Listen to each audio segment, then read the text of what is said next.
পৰৱৰ্তী খবৰলৈ আহিছোঁ লখিমপুৰত চলিল আয়কৰ বিভাগৰ অভিযান ডাক্তৰ দাস মাল্টি স্পেশালিটি চিকিৎসালয়ত চলিল এই অভিযান আৰু আয়কৰ বিভাগৰ অভিযান 8 ঘণ্টা জুৰি চলিল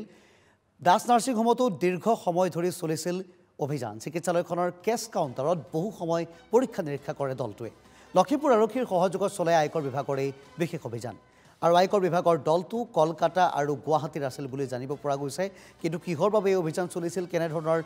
অভিযোগ উত্থাপন হৈছিল ডক্টৰ দাস মাল্টি স্পেশালিটি হাস্পতালৰ বিৰুদ্ধে সেয়া এতিয়ালৈকে পোহৰলৈ অহা নাই কিন্তু শেহতীয়া খবৰ অনুসৰি কলকাতা আৰু গুৱাহাটীৰ আইটিউৰ এটা দলে এনে ধৰণে অভিযান চলাইছে নাওবৈচাত